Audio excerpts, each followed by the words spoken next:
What's going on, everybody? It's Standing 8 Count Podcast. We're coming to you a little bit late today, but we still got a lot of information, man. Actually, I think it's a good day that works out today, but we got the two panel members. Go ahead, Vaughn, plug your YouTube and let us know what's going on. What's up, everybody? How y'all doing, man? Welcome back to the Standing 8 Podcast. You know, you got the host with the most, Raymore, and my counterpart, my boy True Boxing. So you know, it's Von Blues Boxing, VONBLEUS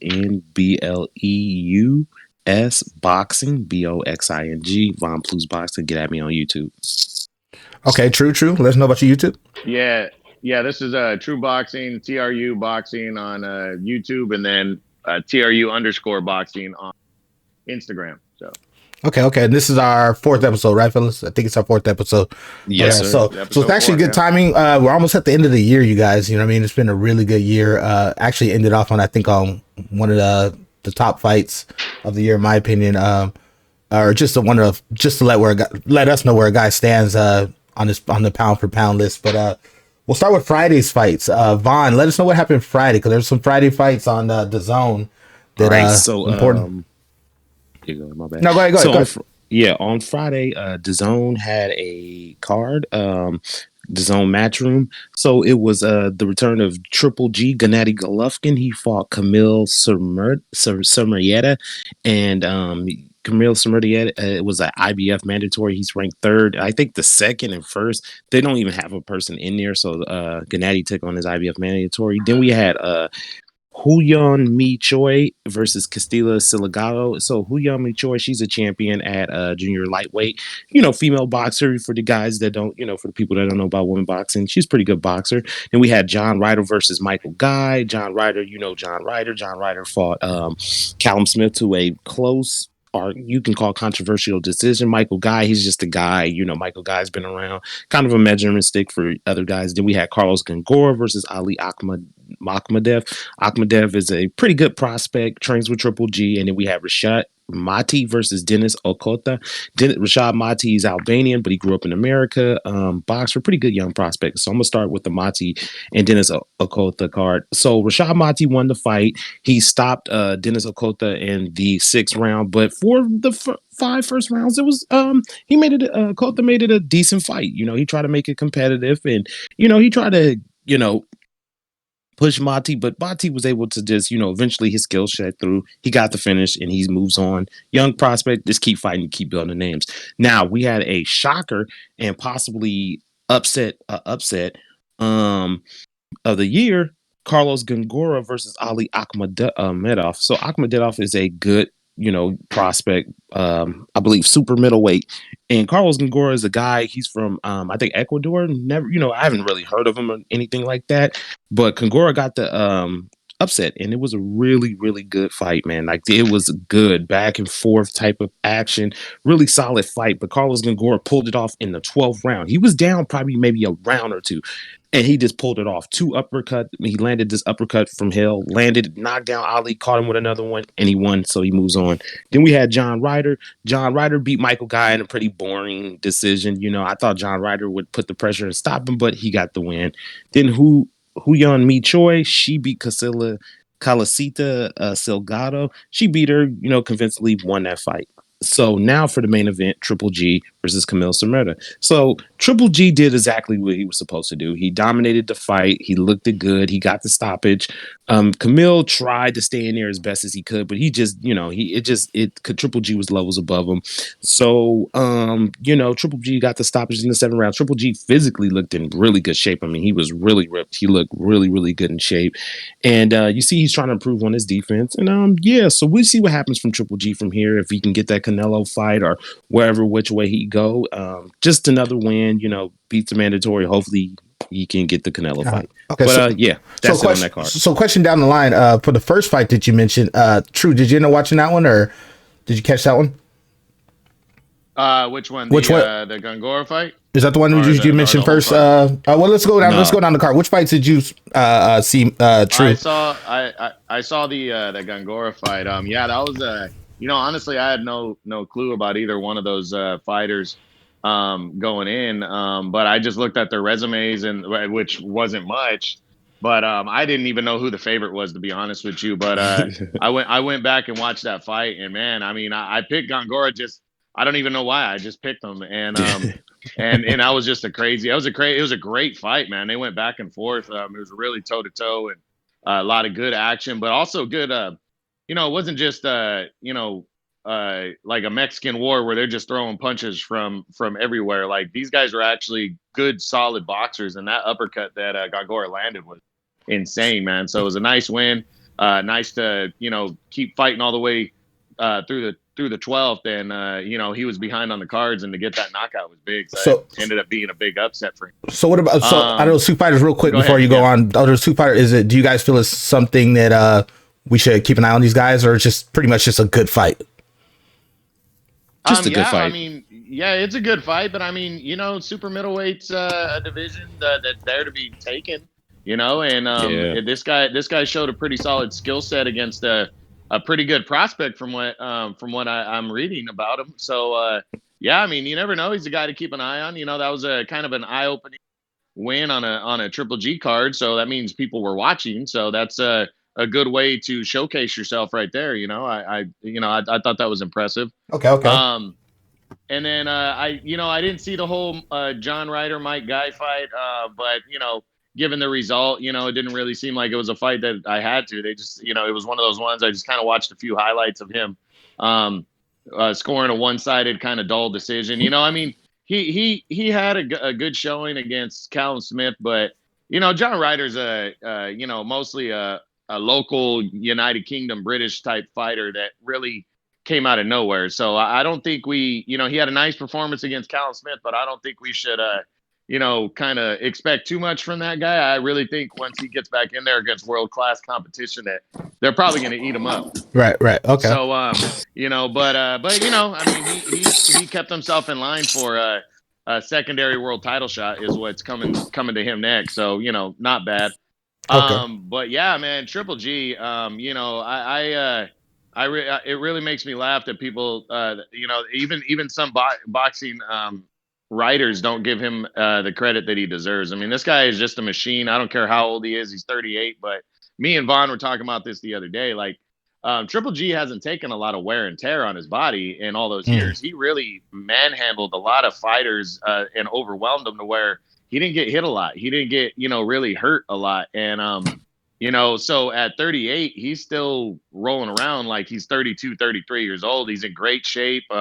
And he just walked through this nobody. That guy was a nobody. Wow. I don't know how he earned that number one spot. It was a joke, but Triple G did what he's supposed to do against a guy like that. He knocked him down 4 times. I mean, he pressured him and hit him with big shots, and he kept coming. And I really, hopefully it leads to a third fight with Canelo at some point, man. I'm not saying it will, but I hope so, because that's the fight everybody wants to see still, is the third fight with Canelo. That's I'm glad you said that. So you're saying a third fight. Can you actually, in recent memory, think of anybody where people wanted to see a third fight besides Wilder and Fury?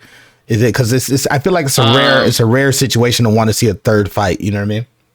Yeah, to where you're really anxious for it. Right. I mean, Pacquiao and Marquez was like that, but their fights were so spread out between the three of them that it wasn't. I mean, we're in that era where it's you want to see a third fight, but I don't think a lot of people are expecting it anymore, because a lot of these guys need, in order for the rivalries to be great, they almost need time off in between to build up for because I remember Israel Vasquez and Marquez when they fought the other Marquez.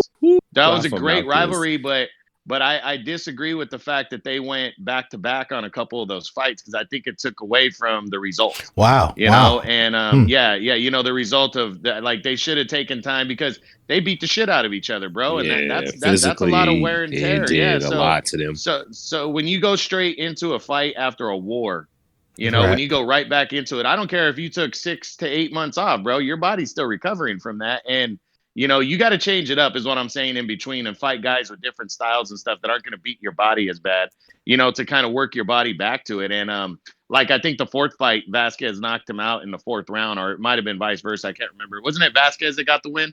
in the fourth fight, or was it Marquez? No, it was Marquez. I think Okay, was it Vasquez? Marquez got a quick knockout. Well, that's an interesting take though. Like it's funny because I never thought of it that way.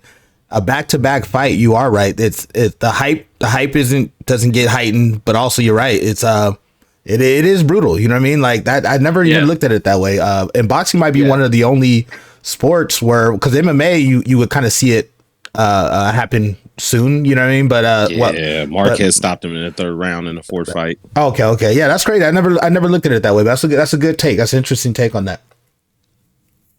So what about you, Vaughn? Is there any fights you could think of that has the same flair as 3 fights, a third rematch? Well, let me see. Like he said, Pacquiao Marquez was a good one for a third match. You think back in the day of Muhammad Ali and Joe Frazier. That's one of them you could think of that required a third match. It's a rare thing. It's a unicorn. Yeah. It's definitely a unicorn to want to see that. See, in the 70s and 60s, it was more prevalent because Muhammad fought Larry Ken Norton 3 times. He fought Frazier 3 times. So back in the day, it happened more. Robson fought Basilio, I think it was 4 times. Okay. Wow, that's a good take, though. That's a good take. So there's a pay-per-view also, though, True, right, that came out on that Friday? Yeah, it was like one of those. It was anybody could have got it, but it wasn't like a highly publicized pay-per-view. You had a couple fights worth talking about. On the undercard, it was Michael Hunter. He's currently my number 10 heavyweight in the world right now. A former world title challenger, pretty good skill set. He actually fought Alexander Povetkin, who's the guy that knocked out Dillian White. He fought him last year, and they fought to a draw in a really highly competitive fight that, there was people that thought Michael Hunter won that fight. It was a good fight. But he fought some nobody. I can't even remember the guy's name, and he knocked him out in 4 rounds. So Michael Hunter just trying to shake off that rust because he hasn't fought since that fight with Povetkin last year. So, solid performance on the undercard, and he got the win. Okay. But the main event was Gilberto Ramirez, who's a very good super middleweight. That's light heavyweight now. He moved up to 175, but undefeated former champion at 168, who he hadn't fought in, it was over a year and a half. Because he had a big promotional breakup with Bob Arum in Top Rank, and he was trying to get out of that contract, and he was finally let out of that contract a few months ago, and he's still the WBC's. The last time I checked, he's still the WBC's number 1 contender, which means he's in line to fight for a title next year. He took on a veteran, Jose Alfredo, I believe the guy's name was, and it ended up being a good competitive fight. He was rusty, but he pretty much overwhelmed him. Scored a 10th round TKO, I believe, and stayed undefeated. Basically for him, it was what he was supposed to do, but he's calling out the top guy in the division in Dimitri Bivol. And that's ballsy right now, bro, after a year and a half layoff. Because to be honest, even at his best, I don't know if he can compete with Bivol. But to call that fight out, I'm impressed with that. I think, he's really going to see how good he really is fighting Bivol, because I personally feel Bivol's the best fighter at 175, but that's just me. So okay. So Vaughn, do you think? What do you think, Vaughn? Yeah. Go ahead. As far as what Gilberto? Well, both of them, but both. So Michael Hunter. Yeah. Well, Michael Hunter, like you said, it was a stay busy fight. Just get Michael Hunter back in the ring and get him going again. I think it's time for Michael Hunter to get like a top 5, top 10 guy. He deserves it. You know what I'm saying? He deserves himself another shot at a top 5, top 10 guy. And I think for Michael Hunter, I think Philip Herkovich would be a good opponent. I just think that'd be a good little matchup right there. But and then for Gilberto, I mean, he can at 175. His options is open because if you look at the champions in Turbiev and Bivol, I mean, they don't have a ton of options at 175. I mean, outside of Marcus Browning, who lost to Pascal, but I can see Gilberto getting a shot with fighting one of them, Bivol or Beterbiev. So I think Beterbiev is number 1, just in my opinion. But I understand where True coming back with Bivol. So let's see what Gilberto do. He's got some options. He just got to go pursue it and get his career going again. So yeah, that's it. Well, the funny thing about it too is I've noticed boxers calling out boxers. Do you guys think that does any good? Does it do more for the fans to try to pressure the opponent boxer to accept it? Is it self-promoting? What do you guys feel about boxers calling out boxers? And does it hold weight when a boxer calls out a boxer, or is it really up to promotion? Yeah, go ahead. Take that, you. I'll be right back.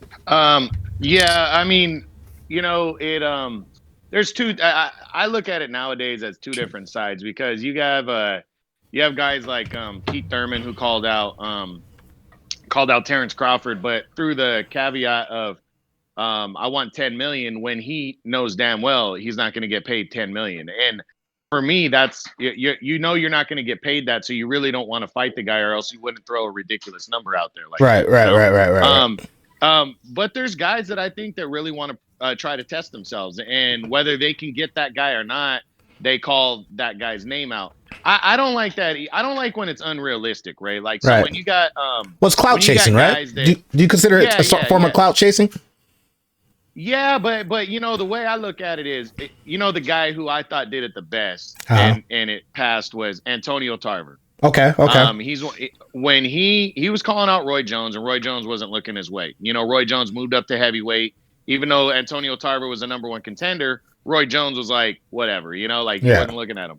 So what does Tarver do? Tarver shows up after Roy Jones beat John Ruiz and became a heavyweight champion, something only twice in like 150 years of boxing that's ever happened. Right. Antonio Tarver decides to stand up at the post-fight press conference and call out Roy Jones, and he pissed Roy Jones off enough. Yeah, he pissed Roy Jones off enough, Ray, where Roy came back down and fought him, and he beat him the first time in a very, very close fight, and nobody could believe it because nobody fought a close fight with Roy Jones back then, right? Right. So it was such a close fight, and there was so much beef there because of how he did that. Instead of moving back to heavyweight, where if he lost at heavyweight, nobody would have been tripping on Roy Jones losing at heavyweight because he was so small. But he probably would have made more money, whatever. He decided to stay at 175. He didn't take the second fight serious because you saw his whole demeanor when he got in the ring. And Antonio Tarver knocked him out cold in the second round, which led to another knockout 7 months later against Glenn Johnson. Knocked him out cold, and that was kind of the start. That was the start of Roy Jones' decline in boxing. But, it all started with Antonio Tarver doing that. But again, Tarver had beaten Montel Griffin. He was a decent number one contender. Right. I don't like when these guys haven't beaten anybody, or they're barely on the rise, and then they go, well, I want Canelo. It's like, dude, you be realistic when you call somebody out. And I think Gilberto Ramirez doing this with Dimitri Bivol is realistic because Dimitri Bivol is widely avoided because of his talent level, bro. Right. And he's not a big name, but he has a world title. And it's like, hey, I'm sorry. I don't care if you don't have a big name and it's not a big money fight. If you have a title belt, that's worth going after. Okay, because that could lead to bigger title fights. So that's just me, though. With the calling out, you remind me of a situation when I think Mayweather beat somebody, and didn't Mosley and Hopkins rush, like, go in the ring and called out Mayweather. And yeah, I was Shane Mosley. Yeah, Shane Mosley. Yeah, and he ended up getting in the fight a little bit after that, right? Or not a little bit after, but maybe a fight or two later. Or I remember that. Yeah, because what it is, I've seen with fighters is when you're in, I think, and Vaughn can probably vouch for this, and Ray, to an extent, you too. Right after the fight, and maybe the week of, you're getting a lot of love and support. After that, it's kind of like everything falls back into normal, and it's like, okay, well, we'll care about you again when your next fight is announced. It's kind of like that. So you're in that moment, and you want to stay in that moment and enjoy and bask in that moment as much as you can. And when you got another fighter coming in trying to fuck that up, true. that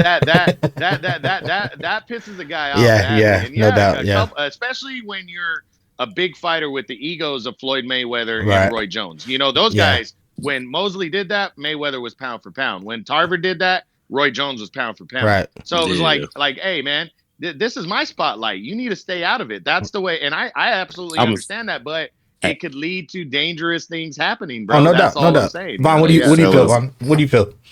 Oh, well, I feel like, okay, boxers have been doing it since the beginning of boxing. But the problem is nowadays, it just nothing comes from it. You know what I'm saying? Right. Like sometimes that's the only issue with the fighters doing it. I mean, you had the Shane Mosleys, the Floyd Mayweathers, the Keith Thurmans, the Danny Garcias do it, and they fought. It wasn't, it wasn't too much after that. So it's it can be good to help promote a fight to get our juices going as fans and stuff like that. Mm-hmm. But if nothing comes from it, or at least they don't get it going, like after a couple, like 2 fights or something, the fighters is like, okay, we're gonna take 2 fights or fight, and then it kind of just becomes hot air, Well, it becomes a circus, feels like sometimes too when you do stuff like that, because once you see success, sorry to cut you off on, but once you see success from calling somebody out, the next guy's gonna do it, and the next guy might get more racy about it. The next guy might get more risky about it. It feels like I don't feel like good can always come from something like that. Sometimes it can and sometimes it don't, because we look at the Tevin Farmer and Gervonta Davis thing. Tevin Farmer a couple of years ago pulls up on Gervonta Davis. He gets all of his phase. They almost get into altercation. What happened? They never fought. You know what I'm saying? Yes. Look at Boo Boo Andrade when he pulled up on the Charlos in 2016. Nothing happened between it. You look at Danny Jacobs and Jamal Charlo, I think it was 2018, 2017. Charlo was talking and Danny popped out of nowhere. You know what I'm saying? Yeah. So, I mean, it's good for, it gets the juices going, but if the fighters don't do nothing, make nothing out of it, it kind of goes nowhere. But that's my thoughts on it. Okay. All right. So let's go. I'm going to send y'all that Tarver and Roy Jones. Please do. Please conference. Yes, I want to see hilarious. That. Okay. Honestly, Ray, when he did that, I got pissed off. I did too. I was like, where does this fool get off? But it led, honestly, Tarver built his career off of that moment. Wow. He really did, because everything fell into place for him after that. And look at what happened to him, bro. That guy went on to star in a Rocky movie. I mean, and he won a lot of world titles and was in a lot of big. Wow. So that's a success story. And if he didn't do that, that wouldn't have happened. So, All right. Well, that's good points though, because that I've always wondered about that, and if it hurts. And then Bo being from Florida, that sold it too. Oh yeah, that's true. Because what's the name? Roy Jones, Pensacola. Roy Jones from out there. Okay. And I think Antonio, where's Tarver from? I think he's from Orlando or something like that. He's from Central Florida too. Okay. Yeah, my bad. No, it's cool. So Saturday we had some fights. Let's try to handle these fights one at a time, because I want you guys' opinion on each fight. Yes, sir. Vaughn, you do the undercard, and let us know about the first fight, and we'll get our opinions on that. Okay. Well, we doing a Showtime card first from Saturday? It's up to you guys. Let's do that. Go ahead. Go ahead. Let's run through that one real quick. Showtime card is quick. Yeah, it's not much. Showtime card was pretty quick. So you had the return of the young prospect Boots Ennis, pretty damn good welterweight prospect.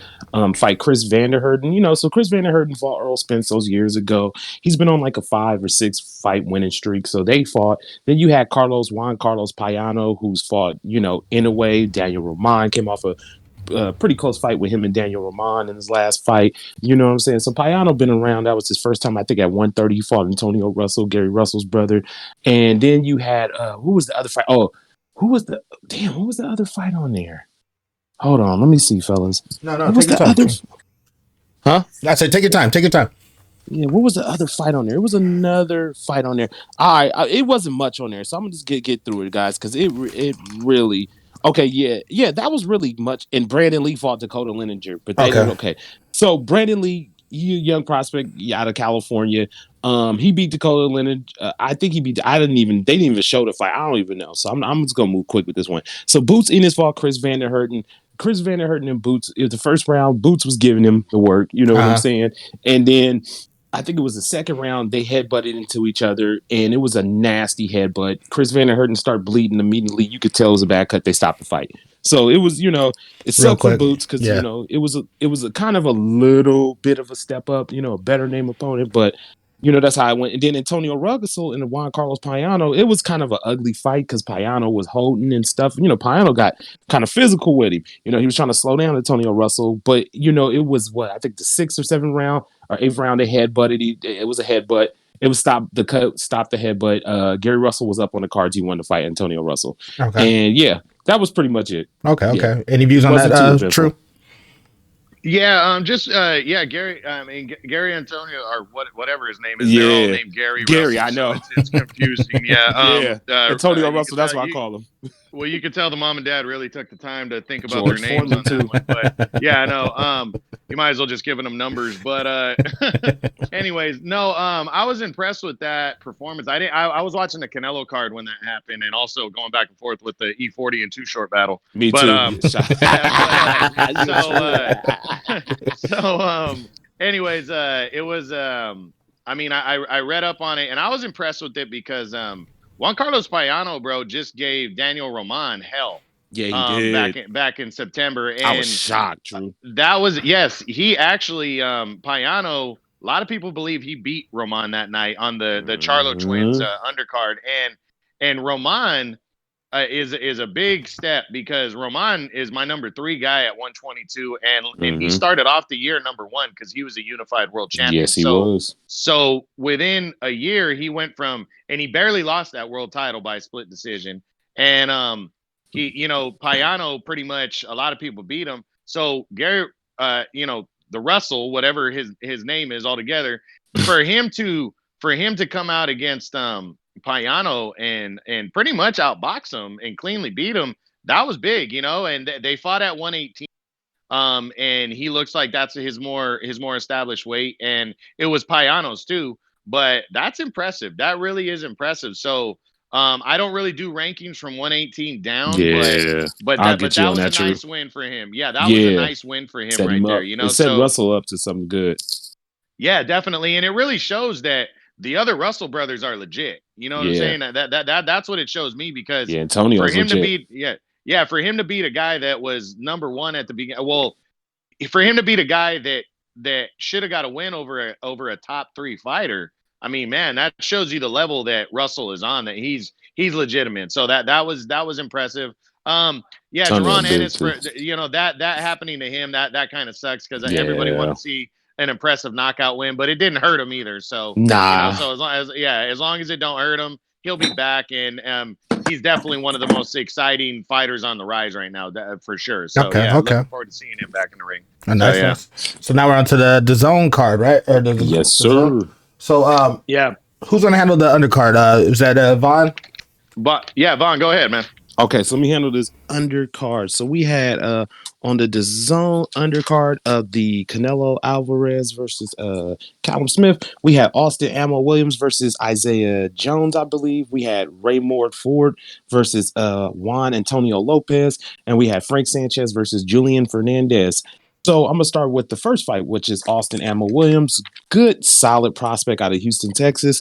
Pretty good young fighter, still up and coming, still learning the game and things of that nature, but a pretty good fighter. And he fought Isaiah Jones. So Isaiah Jones is the type of guy, like, he's fought on a top rank. He's just the guy that you put in there with young prospects, try to give him a little bit of a challenge and, see how they do, But Austin Ammo Williams, I had him unanimous decision, but he went in there and stopped Isaiah in the first round. Wow. Now, I haven't seen Isaiah Jones in the 2 or 3 fights be stopped in the first round. You know what I'm saying? So it was really impressive to see Ammo do that, and especially on a big card, especially on a Canelo Alvarez card. You know what I'm saying? Like Truce always said, when you're a young fighter or you're a guy that's coming up and you're fighting on a big pay-per-view card, you want to impress. Mm-hmm. You know what I'm saying? You want to impress as much as you can. So people will remember that. They will remember those little, hey, remember the young dude on there that I'm gonna keep an eye on him. Right. So he impressive win for Austin Ammo Williams. Young man, just keep trucking along, keep fighting and fighting. He's still young, still a few fights in the game. Just keep winning. Then we had Raymore Ford versus Juan Antonio Lopez. Now, Raymore Ford, he's a good young prospect. He looked like Mayweather. He actually looked like him, but he doesn't fight like him, but he looked like Floyd. He got like the same kind of body type. He tries to do some of the Floyd stuff, but Raymore he wanted to fight. He wanted, convincingly and stuff like that. There were some things I was like, all right, Raymore, you got to work on a little bit. But Raymore, he did good. He got the win. He moves on, young prospect, just keep fighting. Then we had Frank Sanchez, Cuban heavyweight. Just like the Cuban fighters, technically sound, good IQ, smart fighters in shape, just know the sport of boxing, fight this guy, Julian Fernandez, who I never heard of. And Frank Sanchez, he got the stoppage later on. It took him some time to get him out of there, but I think Frank was just being patient and, taking his time. And he eventually got Fernandez out of there. So for Frank Sanchez, I think, he'll hopefully get a step up, so maybe somebody in the top 25, a heavyweight in the top 25, top 30, something like that, and just keep trucking along. And so, so True, you go ahead and take care of that main event, brother. Well, let me get your opinions real quick on the undercard real quick. Let me get your opinions on that real quick, True, on the undercard. Okay. Yeah, I mean, to be honest, I wasn't really paying. I wasn't really watching a lot of the undercard outside of the Frank Sanchez fight because he's an undefeated fighter. Trying to make a name. I'm if you guys haven't noticed by now, I'm very overly critical when it comes to fighters on the rise and prospects. And I like Sanchez. I like his skill set, but one thing that me and Vaughn been talking about with Dilly and White, I didn't see a lot of defense from the guy. The guy gets hit, and I'm telling you, man, I mean, if he's gonna fight that way against some of these really good heavyweights, I don't know, man. I mean, like I said, to call it being overly critical, maybe he was just trying to wipe the dude out and he left himself wide open. But that's how knockouts happen, is when you leave yourself wide open. And that's just what I noticed. He got hit a little bit more than he should have against a guy like that Julian Fernandez is a nobody, So that's something he's got to watch out for. I'm sure his corner and his management's going to tell him, but I'm starting to see that in the heavyweight division with some of these guys on the rise. Like, I think they're in love with the fact that they're as big as or close to being as big as Anthony Joshua, Deontay Wilder, Tyson Fury in terms of size, that they forget that, hey, boxing is an art form. Boxing is a science. You got to move. You can't sit there and allow yourself to get hit, even if you have a good skill set. So just something to watch for. But it was he got the knockout. That's what he's supposed to keep doing. So just wanted to throw that out there about Frank Sanchez. Well, hopefully he can turn into something else. Well, I got a question on that. Who was the kid from Fresno? The co-main event. That fight, I didn't even know who that fight was even on the card. Yeah, it was a 4-rounder, right? Yeah. Is that the one you watched, True, in person? Is that him or? He might have been on the undercard, but he wasn't part of the main card when we got there to watch that in Fresno. Okay. He's just on. If he's fighting in 4-rounders, I haven't really heard him yet, but if he's fighting in 4-rounders, he's really fresh. Because that's what you pretty much start off with is 4-rounders. Okay. Yeah, so he's just starting. So yeah, I haven't really heard much about it. Okay. All right. So what about that main event, man? What's your thoughts on it? And we'll go True, give us your thoughts on it. Let us know the hype behind it, and then Vaughn, you let us know what's your opinion on that fight.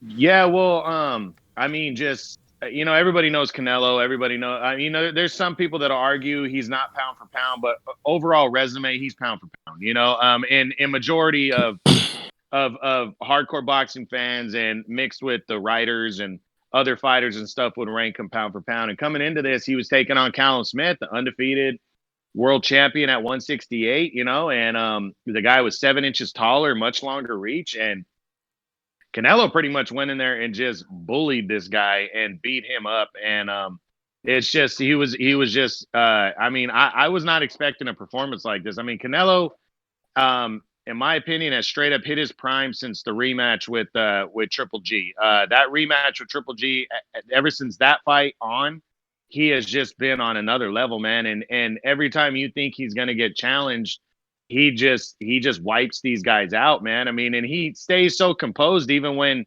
it is a good fight. Like the Danny Jacobs fight last year was decent action and everything, but he never allowed Jacobs to take the tempo of the fight, and that's why he went out there and won a clean decision. And then against Kovalev last year, that was a decent fight. It's competitive. Kovalev's a good fighter. He's going to be a Hall of Famer, but he never let Kovalev take the fight from him, and he ended up laying Kovalev out. And it's just a supreme confidence. It's not an overconfidence. It's not an arrogance. The guy is just confident and he wants to win. And I really thought on short notice it was a mistake taking Callum Smith. I believe Canelo would win, but I didn't think he was going to wipe him out the way he did. I mean, he whipped that guy's ass. I mean, it was one-sided all the way through, and Yeah, I mean, me and you were talking about it yesterday, Ray, how Canelo was coming forward and avoiding getting hit coming forward. Yeah, You yeah, know, it that is, was yeah, just it it was was just art. impressive, man. I Yeah, mean, you know, and like I said, I know Canelo's my boy. He's my favorite fighter right now, but you know me, man. It's not because of anything else other than liking the fighter and the way he fights. And man, Canelo's hit that level, bro. He's definitely in his prime right now, and it's exciting to watch, man, when you see a fighter in his prime and just right. being able to pretty much do whatever the hell he wants, and it don't matter how big the other guy is or how good he is. You Okay, know, okay, so okay. yeah, What do you yeah. think, So Vaughn? What was your view on the fight? Oh, it was me. I thought it was gonna be a closer fight. I said that on my predictions. It will be on mhm. Epic Fails Part 2 of predictions. Check it out, baby. Enjoy it, enjoy it. You know what I'm saying? Toy loves, but I love putting them out. Epic Fails is awesome. So I'm gonna put that out on Part 2 to be there today. I'll take the clips and everything, fellas, what I was saying. So yeah, Callum Smith, what to me was the number one 168er in the world. You know what I'm saying? But I knew Callum Smith wasn't invisible, but I thought it would be more of a competitive fight. I truly did. I was like, okay, Callum gonna try to use his reach. He's gonna try to, catch what's the name with that left hook when he comes in, and just try to fight tall and long. Stall the fight out. But one of the things one of my buddies told me, he was like, well, Toy, the thing, and I seen this in the film too. He was like, the thing about Callum Smith is, bro, he was like, Callum Smith don't really feint a lot and he doesn't use a lot of head movement. And he was like, even as a taller fighter, you need to use that, especially against a shorter fighter, because you want to make him overextend. You know what I'm saying? Uh-huh. So, that right there, kind of woke me up like, yeah. And Canelo was just impressive, man. I mean, to walk down a dude that much bigger than him, you know what I'm saying, height wise and Right, probably physical size too, because right. Callum Smith looked pretty damn big, and for Canelo to win that impressively and to, control the fight, take over the pace like that, and just like in the later, like from the seventh round on, Canelo just put a whipping on him. You know Uh-huh. what I'm saying? Busted him up, tore his arms up. I mean, just really put it on him. And Canelo, I think he proved that he is the number one pound for pound fighter in the world. I think he proved that coming in there fighting. He won a vacant WBC title. He won the WBA title, so he's a unified champion at 168 pounds, and he just proved himself once again. And no matter what you feel about Canelo, man, you can't knock the hustle. Well, You can't, and it that's it. when I watched it, I seen a guy that was just untouchable, man. Like this guy was fainting, he was moving, he was even guarding on the body punches. That like he could not be touched, man. And like True said, while he's walking towards the guy, and like I say, I love the art of boxing, and he put on a show, man. He put on a show, and if you couldn't see that, I don't know what to tell you, man, because this dude it's just so elusive, man. So elusive and calm. I think I respect how calm he is when he approaches his opponents, you know what I mean? But it was definitely a thing. But yeah, go ahead. Go ahead. yeah. Well, I mean, in boxing, bro, throughout the years, I mean, the guys that last the longest and the guys that usually are the pound for pound best are the guys that get hit the The least. least, Right, yep. You right. know, I mean, it's hit and don't get hit. That's the art of boxing. You know, I mean, I know everybody loves the full on Mexican wars, bro, going toe to toe and everything, Right. but people don't understand what that takes out of a fighter. Yeah, You Yeah. know, yeah, yeah. and they don't, and that's why talking about Triple G earlier, but again, I'll reference this one again. Marco Antonio Barrera and Eric Morales, like that's Prime one of the best example. rivalries of all time, right? I mean, it Mm-hmm, is. They, mm-hmm. they had three magical fights, bro, Chico Corrales, of just Castillo. take going at each other for three Right. fights. But people don't understand is those guys were once they hit 30, 31 years old, bro, it That was was almost it. like a running back in the NFL. They were Right. done. Right. It Right. was like that they weren't a threat anymore. And you got Canelo, he's there now, and it's just the art form of not getting hit. I mean, the guy doesn't get hit clean very often, and he has a great chin on top of it. Right. Yep. Right. And that's one thing I compliment Mayweather about. Mayweather, the reason why I criticize Mayweather so much, it was like, dude, you had an amazing chin. Why didn't you go for it a little more? Mm-hmm. It was one of those things for me. But I mean, Canelo's got that chin. That's something you're just born with, bro. You just either have a good chin or you don't. A lot of guys can avoid shots, but when they do get hit, that they crumble. Right. Right. Mayweather and you got Canelo now. I mean, it's just they got great chins and they don't get hit a lot, and it's exciting to see, man. It really is. Well, A guy just totally take out another guy like that. But Callum Smith, I mean, I disappointed in terms of like, I didn't feel like he really put in the effort. Now, Yeah. like he looked like he was told. Like I Timid. remember commenting in our group chat is I saw him go for an uppercut that was wide open for him to land 3 times, and he stopped halfway through the uppercut Because he's afraid getting and caught that counter. Because Canelo's an excellent counter puncher. True. I get it. Trust me, I get it. And that's, I guess that speaks to Canelo's Skills. punching power. Is when he doesn't, especially at 168, and he's never really been a big one punch guy. Nah, he's fighting a much smaller guy. People down. Yeah. But that shows you that he's got enough power to keep you honest and to scare you if you're willing to stop a punch that's wide open because you're afraid of what's coming back. Pulling but for back me, those punches. For me, if whether Callum Smith was a champion at 168 or not, Canelo's the name, and you got to go take that. You got to go take that. You want it, you got to go take it. Two belts now too. And Callum Smith just he fought like a scared rookie in there, man, and he got beat up for it. You know what I'm saying? I mean, maybe he would have lost either way, but you got to go for it, man. You got to take that risk to be the best. And that really hurt him. Well, tell me this. You don't get these opportunities. Tell me this. Can we compare this fight to the Mayweather Canelo fight? It's just not the right time, or are we just saying he blew his chance? Not he blew his chance. Yeah, okay. He blew his chance. Okay. Yeah. Because remember Canelo when he fought Mayweather was younger, more timid. There were so many things that people don't remember from that fight. The way they don't. Canelo was 22 years old. Right? I mean, he was so young, and Floyd was 36.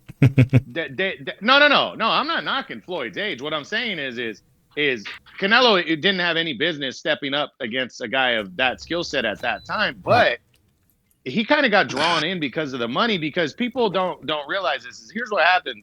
That was the second fight on Floyd's 6-fight contract with Showtime, and Showtime lost money paying Floyd in the first fight against Robert Guerrero because nobody cared about Robert Guerrero. So the pay-per-view numbers weren't what they wanted them to be. They lost money. So they went and offered Canelo a shitload of money to fight Floyd. And Canelo was stupid to pass it up because Canelo, what is he saying now? I was 22 years old when I fought the pound-for-pound best fighter in the world. So, I mean, that's always the excuse he can use. There's some validity to it. But, also Floyd made I hate that people forget this, but Floyd made Canelo cut 2 extra pounds, bro, just to fuck with the weight. He did. He had him come down to 152. Do what that's he do now. That's a whole different ball game, bro. So, but no, Callum Smith did. This was his one chance, and he blew it, bro. And here's what's working against Callum Smith going forward is this dude was avoided because of his size and his reach prior to this fight. He went 12 rounds. He didn't get knocked out. Who's gonna want to get in the ring with a guy who doesn't have a big name and is massive like that? Right. And okay, I'm probably not going to be able to knock him out. So he's going to be even more avoided, in my opinion, because he doesn't even have a world title. Right. So it's like, I think he hurt himself. I think he hurt himself by not going after it more and pushing himself more, man. I really think he hurt himself. Yeah. So you have made a comment, True, about Prime, about Canelo being in his prime, and this is a question for both of you guys. But Vaughn, I want you to start it off.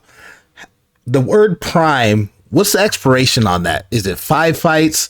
When a guy's in his prime, how many prime fights will we get out of that guy? Well, my thing is the prime depends on what the prime is debatable because there's some guys that was in their prime early and there's some guys that got in their prime later. Okay.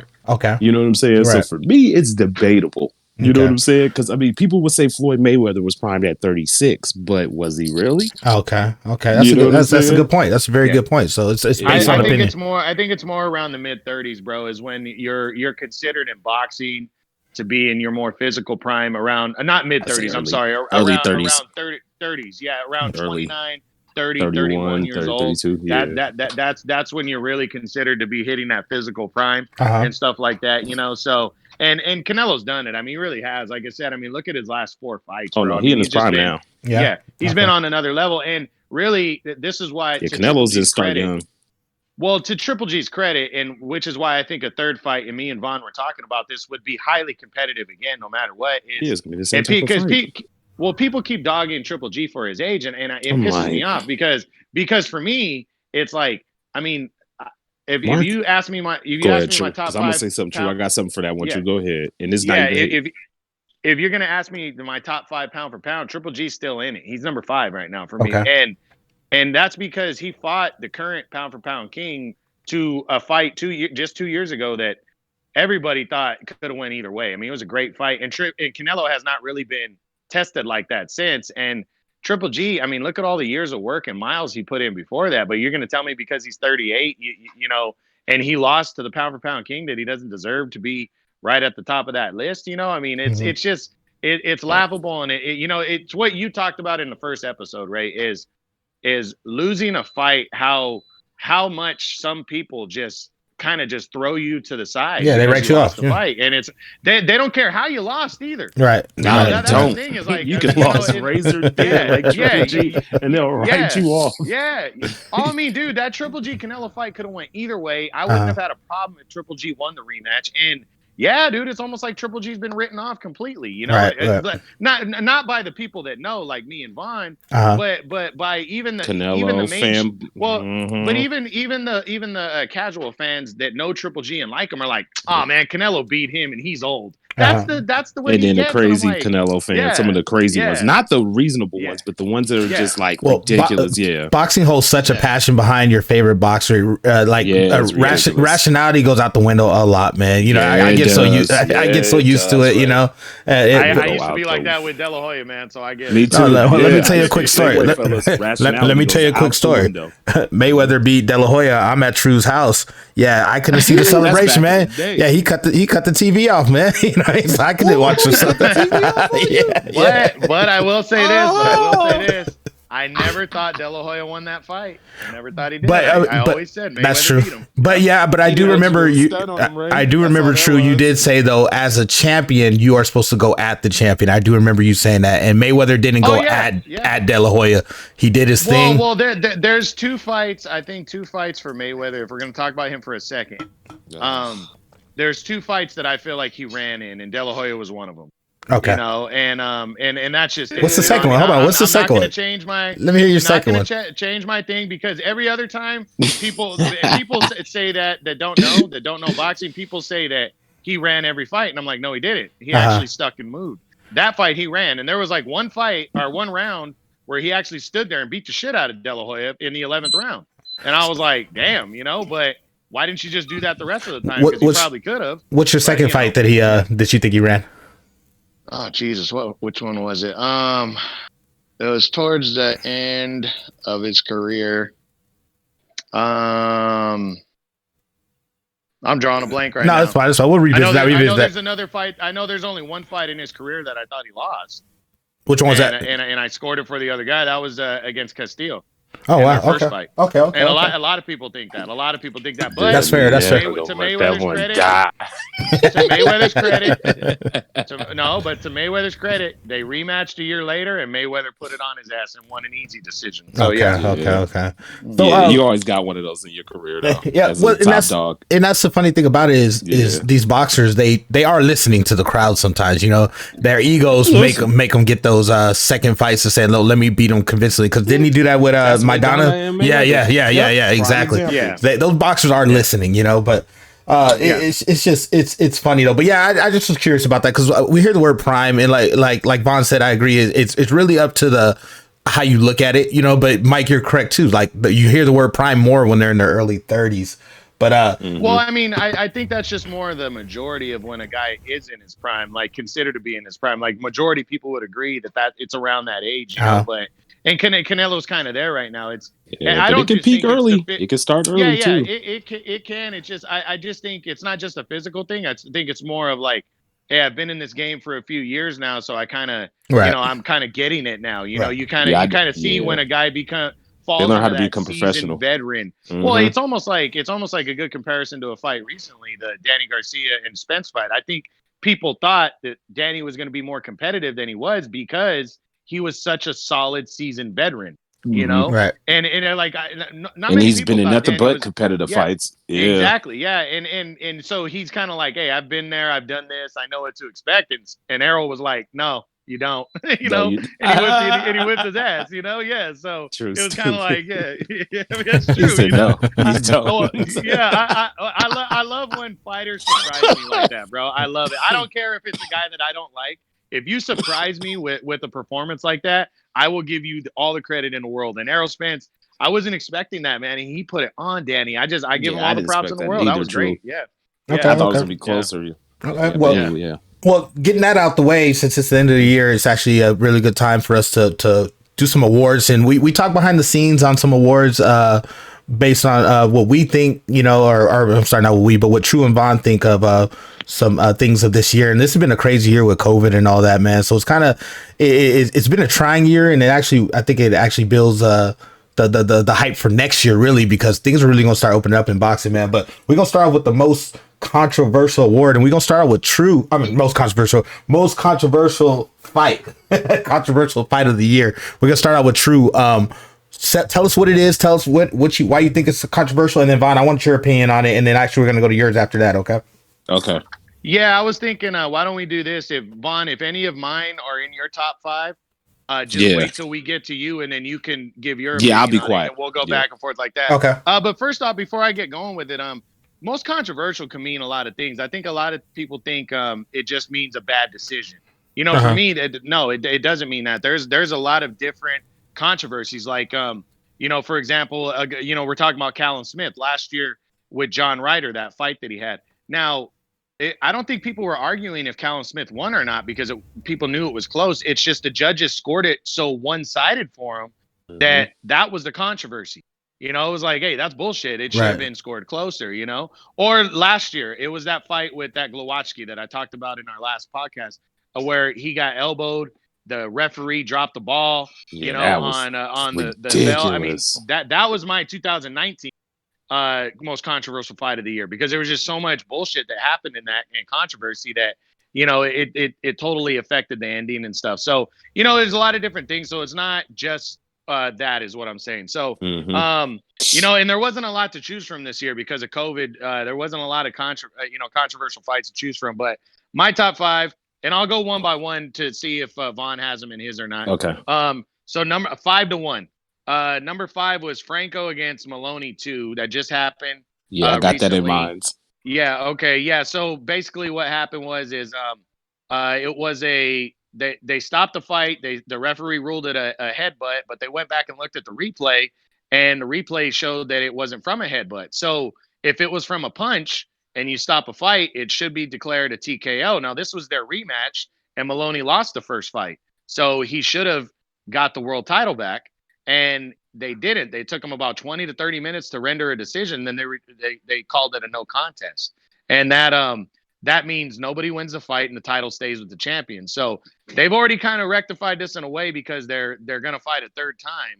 The WBA has ordered that, the governing body for the title. But that was controversial, man. I mean, they need to bring back, they need to allow replay everywhere, bro.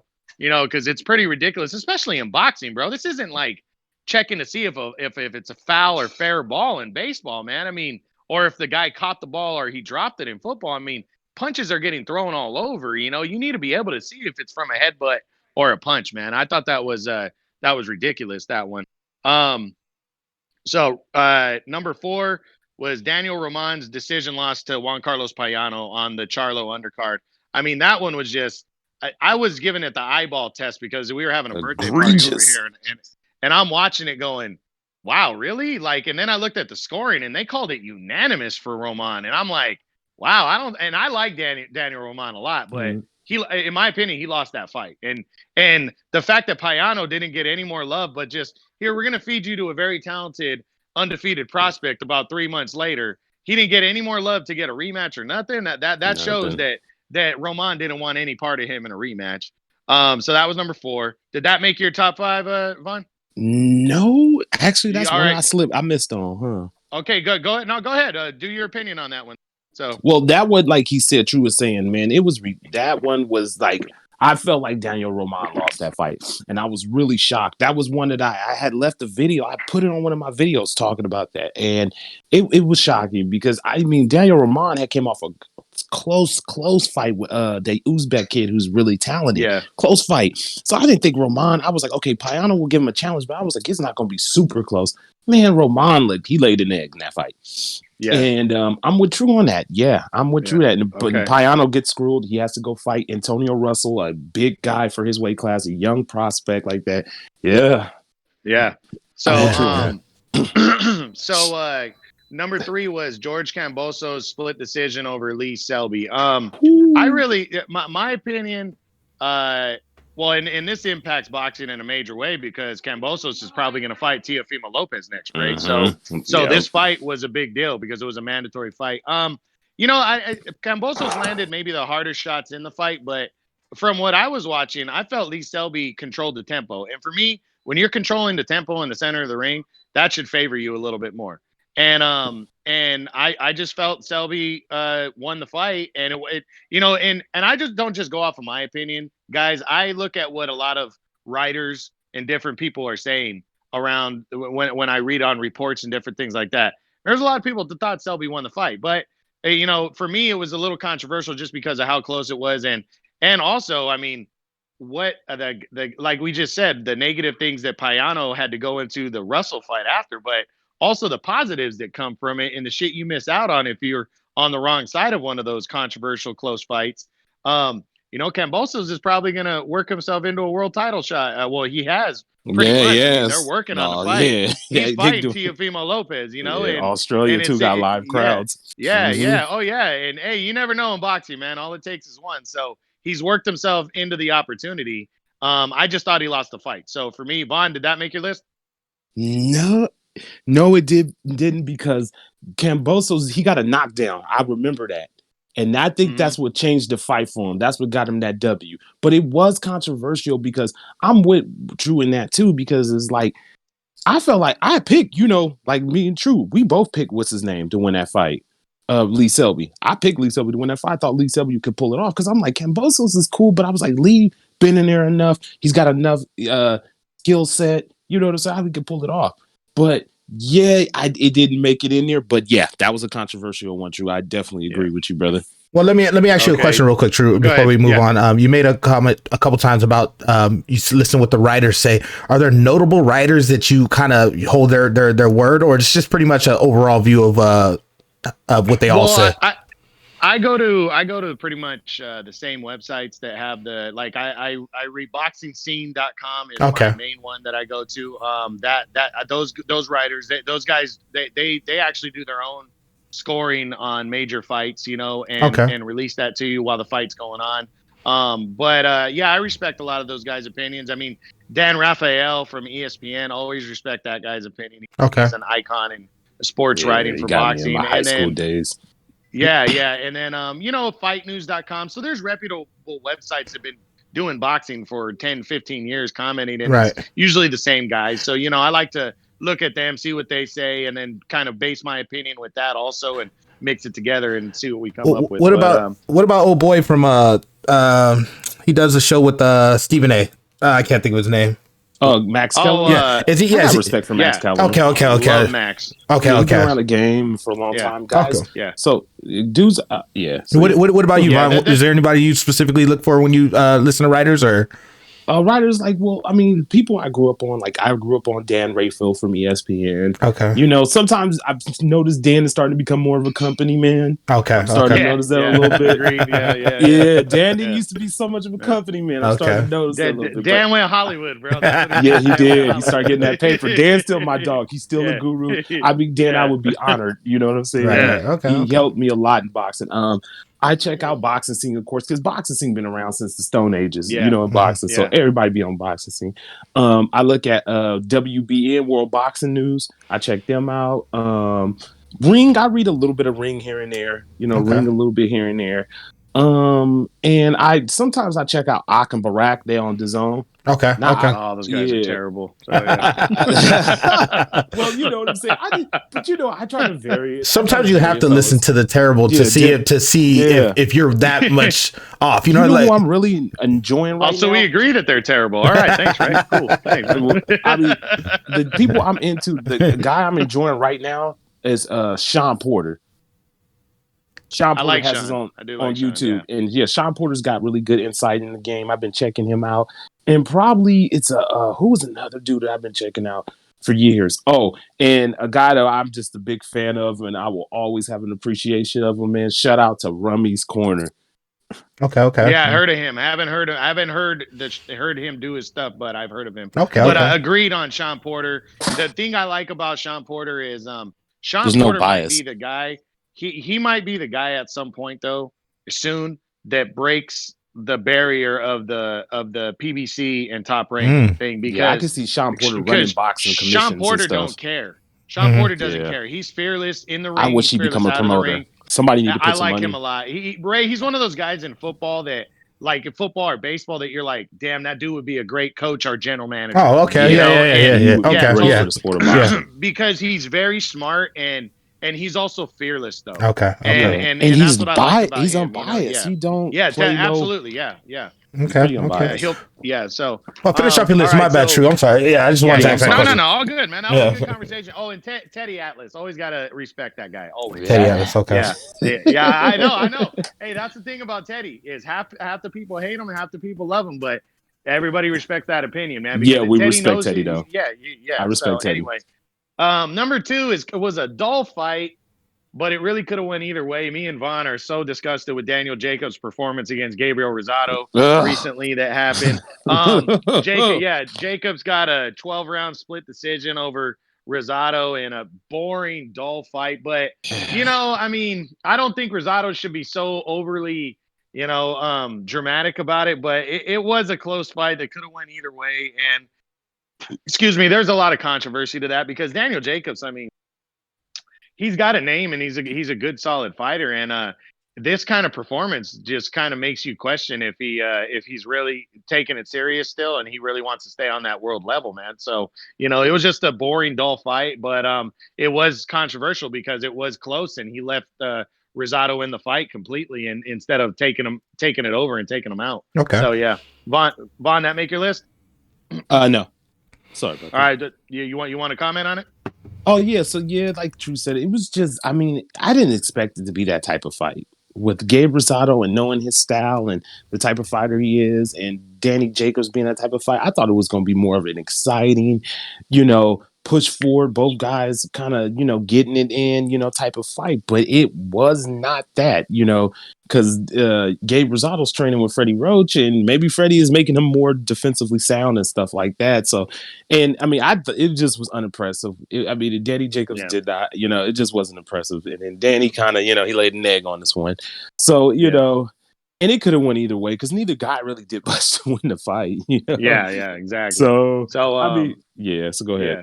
True. All right, so finishing out my top most controversial fight of the year, and it was tough to really find one, but the big fights really stand out.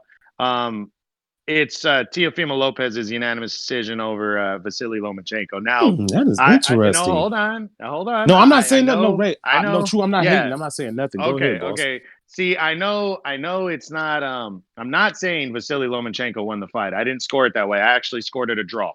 Yeah. The controversy that I found was the two judges that gave Lopez 9 or more rounds. I think one judge gave him 11 rounds. That's ridiculous. This fight was close. It was a good fight. Most people that I've talked to and have read scored the fight about 7-5 to 8-4 at most for Lopez. And for me, it was pretty fun. There was 2 rounds that were close. Everything else was pretty clear. There was the 2nd and the 7th round were close. Those are swing rounds, and I personally gave both of them to Lomachenko, which is why I had it a draw. But 1 through 6 outside of the 2nd round, so I had Lopez winning 5 rounds clean and clear. There was no doubt. And then the 7th round, as we said, was close, but he won the 12th round clearly. So I had him winning 6 rounds. Then the other rounds, 8 through 11, were so clear that Lomachenko dominated those rounds. It was like, how could you score it any other way? So at the very worst, if you give those swing rounds to Lopez, it's 8-4. But I think one judge had it 9-3, I believe, and another one had it 11-1, and that was Letterman's daughter, who I have no respect for her as a judge. I think she's terrible. I loved Harold Letterman from HBO. I love that guy. You know, I still remember Jim, you know, when he used to yell that That's out my after the dog. scores. I Rest in love peace. that guy.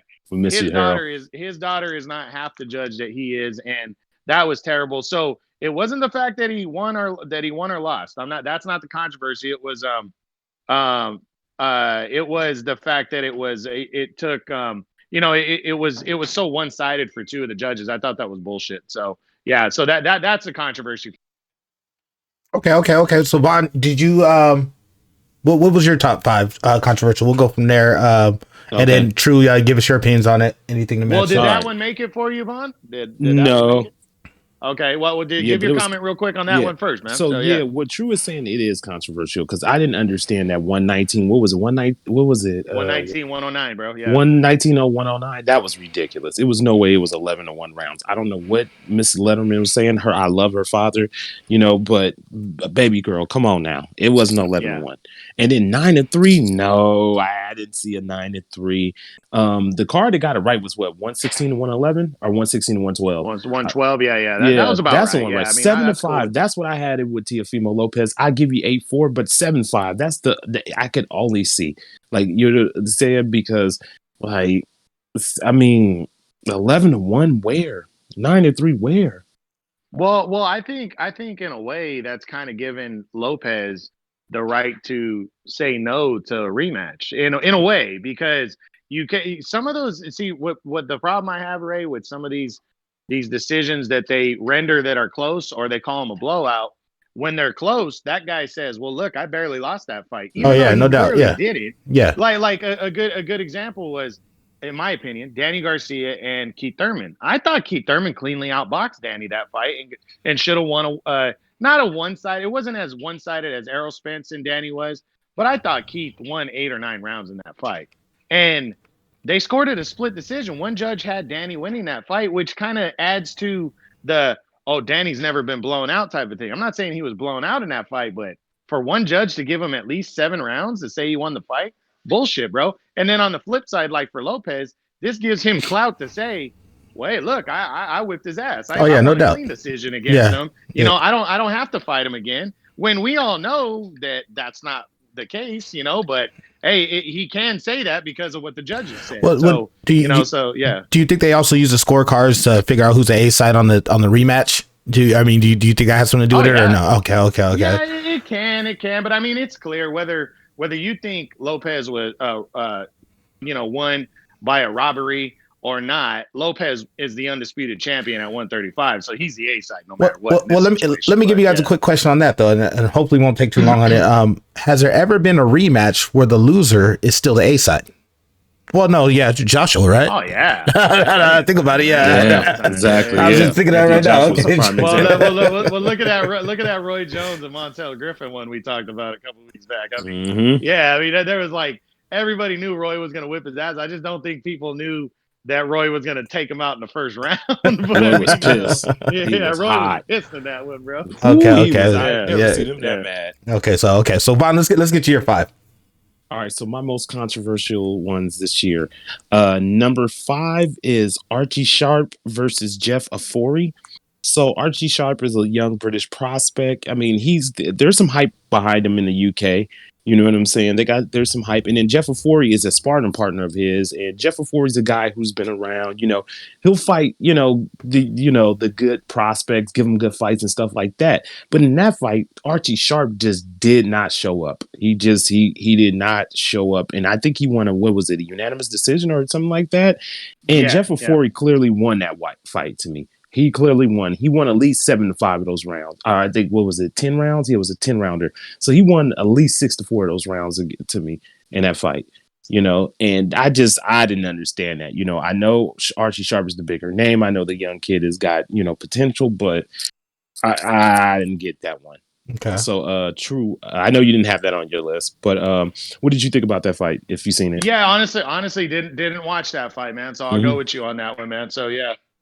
Well, real quick, Bond. So, do you think the pressure of a judge knowing that a champion is fighting, they kind of lean? I mean, we could all speculate, but is it they don't want to mess it up? So, would you say you have to almost clearly be the champion to get that win? Well, Well, this guy wasn't a champion in this one, but some champions. I mean, I just think with some judges, they look at. I don't know what some judges see sometimes, and I think it sometimes depends on what the judges are seeing, or it could be, sometimes the judges, it's just a lot of money in boxing, and one side brings so much money to the state or city or wherever, and that's just how they do them. Wow. Okay. So go ahead.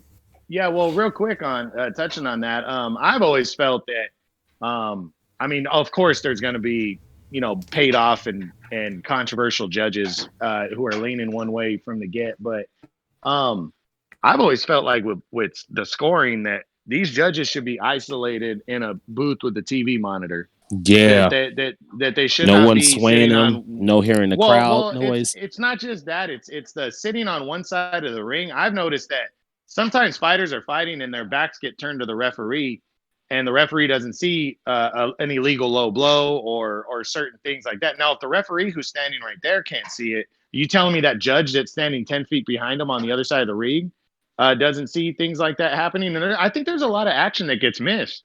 Yeah. But I also think it has to do with your style of scoring. Like, I think they need to find one more universal way of deciding who won the round and stuff like that. Because when you're sitting there going, okay, are you going off of aggressiveness? Or are you going off of landed punches? I mean, some guys are landing pitter-patter jabs. Ring control, and they'll land 10 of them. Aggression, volume, to a guy who lands 5 hard power shots, but they consider the guy who landed the 10 jabs the guy that won the round. And I'm just like, what? Well, that's bullshit. Well, that's a good point. Effective aggressiveness and hard hitting, but that's a good point. So in boxing, the boxing realm, True, what makes you think that a power punch should hold more validity than a pitter patter punch? Why do you say that? Because those punches, if they land, those punches have more of an effect. You know what I'm saying? I mean, that's just plain and simple. And I'm not saying the pitter patter doesn't work. If you control the ring and you don't get hit, those are the only punches getting landed for the majority. So whatever, hey, it is what it is. That's boxing. But when you're comparing the two, if one guy landed a few more punches by just doing pitter patter to a guy who's clearly pushing the action and he landed the harder shots, it's tough to say. But sometimes those fights happen. A good example was their Jermaine Taylor Kelly Pavlik rematch, right, years ago. Now Pavlik landed more shots. He outworked them. He wasn't really going for the knockout in the rematch. He was kind of boxing well. But Jermaine Taylor landed the harder, cleaner shots. And they gave it to Pavlik. And that I've seen that kind of action go either way. You got a guy who lands a little bit more, but he was boxing. And then you got a guy who's landing the harder shots, and it's tough to score. And that was Sergio Martinez and Chavez Jr. Yep, that's an example. Yeah, so those kind of fights happen. And it's really based on what the judges are. But that's what pisses me off is like, you should know in advance, like, okay, this is what the judges, these judges are, how they score and, like a profile. What they score. Yeah, that makes sense. And it just sucks because I feel like there should be one more universal way to score a fight. Like when you have a baseball game and you have a football game. Yeah, in baseball it's the strike zone, but they have trained those guys to really, really get their strike zone pretty much the same as everybody else's, Yeah, there's certain guys that are going to be a little different, blah, blah, blah. But they also have replay to help out with everything else. It's like, man, these judges are sitting here basically dictating these guys' future a lot of times. And you don't know what the fuck they're scoring, bro. You're like, wait, how are you scoring this fight? So. Tell me this, if this makes sense. Should the judges should have a profile? I agree with that. But should that be on the negotiating table when you book a fight to say, hey, we get one judge that we like his style versus another guy, and then the middle judge would be, let's say, like the neutral guy. Is that something you think that could be done, or does that add corruption to the whole thing? Who's that for? No, sorry, that's for True. I'm sorry. My bad. Or even you, Vaughn, because I think True's stepped away. But go ahead. But what do you think? What as far as like what corruption and stuff? Yeah, what just negotiating. Let's say me and you are going to fight in a fight, and we have a profile of certain judges, what they look for. So you say, hey, I want this type of judge on on the panel on one of the three judges, and I say, hey, I want this on the panel for one of the three judges, then maybe that middle judge will be a neutral guy. You think that would be a better way to understand or to kind of fit your styling needs, or you should just leave it alone and just whatever judges are called for or whatever judges are called for? Well, what they need to do is just get, like Drew said, try to get more of a universal thing for judges to have a criteria of judging boxing, you know, and like Drew said, maybe just have them in a place where they can see the whole match. Whether, you know, they're not blinded on one side, they can watch the whole match in like a booth. They have a TV monitor, you know, and like they don't have the crowd super swaying them or anything of that nature. They can really sit back and really like judge the boxer. And then they need a commission to hold the judges accountable. Right, you know what I'm saying? Right. That's for true. their indiscretions, you know what I'm saying? And also praise the ones that get good decisions, who make, you know, who come out with good decisions. Praise those ones and have those ones in bigger fights and things of that nature, you know, give them more financial incentives too. That's true. You know, That's true. You know, and yeah, in my opinion. Okay. So what do you think about or True, you got anything to say about that? Well, what was it? The last thing said, man. I just got back in. So. The question was should types of judges, if they had profiles, should that be on the negotiating table when setting up a fight? At least two of them, and then the middle guy be neutral, or do you stick with there should be like a guy on TV or on the screen watching it also to kind of see the stuff that the other judge will miss? I mean, yeah. I mean, that should be part of it, you know, to kind of let them know, hey, you missed this or you missed that. And because they don't really, they can actually go back and change certain things, which is why the scorecards take a while once they're done to turn in, you know, so they can go back and evaluate their stuff. So, yeah, I mean, there should be one guy saying, hey, in that round, you missed that, whatchamacallit or whatever it is, you know, and to point it out. So, Okay. So, Von, what are we on? Number 5 on your fight? That was number 5, right? Yeah, that was number 5. And so for number 4, I had Andrew Maloney versus John Franco, the rematch, just like True Boxing had on his. Pretty much the same thing with True. Like, there's everything True said. That's pretty much what I have for that fight. It was Andrew Maloney was winning that fight. He was tearing Joshua Franco up with that jab, man. He hit him with like 53, 55 jabs in a few rounds. So it really tore up his eye, you know what I'm saying? So, and then like, you know, the controversial, like True said, the 20 minutes of coming back. And then afterwards, what I didn't like is what Robert Garcia and like, you know, Joshua Franco's camp getting all mad at Andrew Maloney during the interview. I'm like, well, man, like you got to understand the situation of the fight. You can't be mad at Maloney. You know what I'm saying? Right. In that situation, that was one thing I didn't like. But yeah, pretty much the same thing with True. Okay. Had on there. So I can move on to the third one. The third most controversial fight or decision for me was Rolly Romero versus Jackson Marinez. Now, Rolly Romero is a Mayweather, you know, he's in the Mayweather camp. He fights under Mayweather Promotions. Brash young man, loves to speak his mind and say what he feels, and he calls out all the top opponents and the guys at 135 and that nature. You know, he's only had 8 fights and things of that, and he fought this guy, Jackson Marinez. Now, I went back and went to go watch a couple of fights of Jackson Marinez because I wanted to know who he is. He's trained by Robert Garcia. Okay. So Jackson Marinez is out of Dominican Republic. Young man has pretty good skill set. You know, not the biggest known fighter, but a good boxing skill set with a good camp where he can learn and progress as a fighter. And I had him winning that fight because I seen what he could do and I seen how Rolly fights. And I was just like, I think Jackson could pull this off.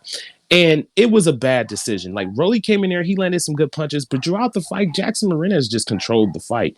He slowed, you know, he slowed the pace down. He stayed behind his jab. You know, he moved around a lot, but hey, that's what you got to do when you got a guy who wants to sit on his punches all day and try to hit you with power shots. You know, you got to use movement and angles on him. And I just felt like it was a bad robbery, you know, a bad robbery. Jackson Marinez should be the champion. You know what I'm saying? And that was number 3 on my most controversial controversies. True, what's your thoughts on that fight? I agree, man. I thought Marinez won that fight, bro. Just plain and simple. I thought Marinez won that fight. You know, I thought it was close, but I thought Marinez did more, and I remember watching it. Yeah, he should have won. So pretty much, yeah. So okay, and then for number 2 was the Florian Kuru versus Jamie Stewart fight. So this was, I believe, was on what card was that on? Anthony Joshua's card, I believe, or was that? I'm trying to remember what card it was. So that's like a week or 2 ago. So Florian Marcoux is like a guy he's a decent fighter. You know, he fights out there in the UK. He was fighting Jamie Stewart, pretty domesticated level for type of fighter. But Florian Marcoux definitely won the fight. He knocked him down. He controlled the fight. I mean, Jamie Stewart had some moments, but all in all, he won every round of that fight. and it was a draw, which was like it was ridiculous. That was like one of the most controversial decisions I've seen this year. Like that was a terrible decision. You know what I'm saying? Terrible decision. So yeah, True. What's your thoughts on that? Have you seen that fight? Honestly, didn't watch that one, man. Did not see that one. So yeah, I'll Yeah. take your word for it. Yeah. So yeah, it was a terrible decision. So yeah. So pretty much. And for my number one most controversial fight of the year to me was Miguel Vasquez versus Louis Ritzen. So Louis Ritzen is a guy out of the UK, one of the fighters, you know. He's a decent fighter, you know. I mean, there's some a little hype behind him, you know, decent guy, you know, trying to come up the ranks. I believe he fights in the junior middleweight division, and he was fighting Miguel Vasquez. So Miguel Vasquez has been around for a minute. Pretty decent fighter. He's got a good wealth of experience. You know what I'm saying? Not an easy guy that, you know, is one of those guys you put him at, you know, he'll fight guys at that certain level, but it's like you can't sleep on him. And he went in there and he won that fight. And they gave the split decision to Jamie Stewart. It was a bad decision. Earlier on, it was closer, but once it got past like the 6th or 7th round, Vasquez controlled that fight.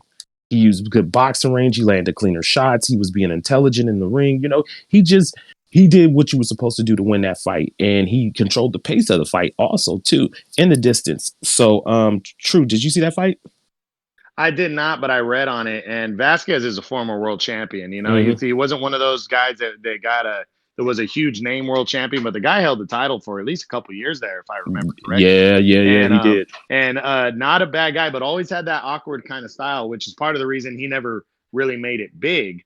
But he was a decent boxer. And Ritzen is he undefeated? He was undefeated, right? Yeah, I believe he's undefeated. Okay. This was one of those cases, Ray, of a guy who was undefeated that they want to see do better, that probably should have lost to a veteran that realistically, Ray, if Vasquez wins, maybe he gets a bigger fight later down the road, but nobody believes that Vasquez is going to beat any of the top guys. So that's kind of one of those gift decisions like, hey, we want you to keep moving forward. This guy's kind of already done. And even though he probably should have won, we're going to give this one to you so you can keep moving that undefeated record forward. Wow. Yeah, that shit happens, bro. It happens more often than you think. So, yeah. Well, it's funny because you feel like the mood is set before the fight, so you're telling the judge to do that without telling the judge to do that. You know what I mean? When you start talking about the future of this guy's you can't tell me that doesn't affect the judge. You know what I mean? Before the fight, you know. So that's true. Well, I think what bothers me is it hurts the guy's future, but with the younger fighter, he's got time to reevaluate and come back. Right. What sucks with a guy like Vasquez is Vasquez didn't make a shitload of money, you know, because he never hit that big stage. So every fight he gets at this point, you know, you really like, if you're going to lean one way, lean towards the guy that doesn't have a lot of time left. You know what I'm saying? Right. But but these judges are getting paid, you know, by certain people, and you know, and I definitely think these judges are being told, hey, you know, do what you want, but it would be great if you lean that way. Right. You know, I mean, you know, and it sucks that boxing's like that, man, because it could be so controversial, which is why we even have this award that we're talking about. Well, and I want to touch on that real quick. Is it a thin line between a bad decision and controversial or corruption? You know what I mean? Or because the Bradley Pacquiao fight, and I'm bringing that up. Are we gonna say it was a bad decision? Or are we gonna say it was corruption? What do you lean towards? True. Ray, I know down memory lane we're gonna discuss this again, but for me, in all my years of watching boxing, that is the worst decision I've ever seen. Okay. And I gave Pacquiao 10 rounds in that fight at least, and he could have won 11. And you know, and here's the thing, I was a huge Tim Bradley fan, and I thought Bradley had a chance going into that fight. I was like, oh, cool, Pacquiao's is fighting an undefeated guy who's fearless and a good fighter, and blah blah blah blah blah, world champion, all that stuff. And Pacquiao whipped his ass, bro. It wasn't even close. And for them to score the fight, and actually I still have a bad thing against Bradley, because Bradley came out and said, I thought I won 8 rounds. Like, I wanted to rip his head off when he said that, you know? Yeah. And it's terrible, you know, but the thing is we don't know. That's the thing that sucks is, did you really have You know, because they polled 50 writers for that fight, Mhm. 50 sports writers, and 47 of them said Pacquiao won that fight. Now, I think the other 3 writers should be fucking taken to a cliff and thrown off that cliff, you know. But the fact that 2 of the 3 judges thought it too, I mean, it's, you don't know if it's corruption or if these guys are just fucking retarded, bro. Right, I mean, right, and I you know don't that's know. the wrong term to use, but you just don't know, and that's what sucks. So, you know, what do you think, Vaughn? You think it was a bad decision, or you think it was corruption? I think it was a bad decision because it's like corruption side. Reason why I said corruption because Pacquiao was the A side in that fight. If you want somebody to win, you want Manny to win. So you can keep boxing. You know, keep the casual fans coming in and keep his hardcore fans clocking in. Mm-hmm. But as far as like True said, it could be a little bit of both, you know, in that fight. But I'm going to go with a whole bad decision. But you see both in boxing. You definitely see it. Yeah, I agree. Vaughn's right on that one because when it's corruption, it's got to make sense. It's almost like what we're talking about with Ritzen and what's his name is Vasquez, you know, and Vasquez, like it wouldn't that makes sense, the corruption there. So that one looks like corruption because it makes sense because they want to keep the undefeated fighter on the rise. Right. That one, you're right. Pacquiao's the A side, and if we ever get a Mayweather fight, you know, we want to keep Pacquiao winning. Right. You know, so you know that. But yeah, no, I agree on that one. Okay. Well, I appreciate you guys. Most top 5 controversial. This podcast ain't been going on long, man. So we're gonna cut it short here. Actually, not short. It's an hour and a half. We got top 10 fighters coming up on our next episode from both sides. Shoot, we got a lot of time, you guys, so don't even worry. You know what I mean? We're gonna get it done. But Vaughn, go ahead and plug your YouTube on the outro, man. All right, man. So salute to everybody. We're gonna get those top 10s in for you on the next podcast, man. Von Blues Boxing, like once I said again on YouTube, man. Check me out, guys. And yeah. All right, cool, True. Yeah, it's True Boxing, TRU Boxing. And on Instagram is TRU_boxing. And yeah, guys, I mean, we could do since it's award season and we're doing top 10s, we could do, you know, a couple a week if we want, because I think people would be really interested in it. No doubt, just focus on top 10s and boxing awards, you know. So we'll come back, do the most anticipated fights from 2019 and 2020. I'm sorry. And then we'll do our top 10s on the next one, maybe in a couple days. So yeah. Okay. So it works out. And this is Ray Riz, and like I said, it's Standing 8 podcast. You guys stick around for a little bit. I'm gonna stop the video. We gotta talk for like 45 seconds. All right. But appreciate you guys coming through.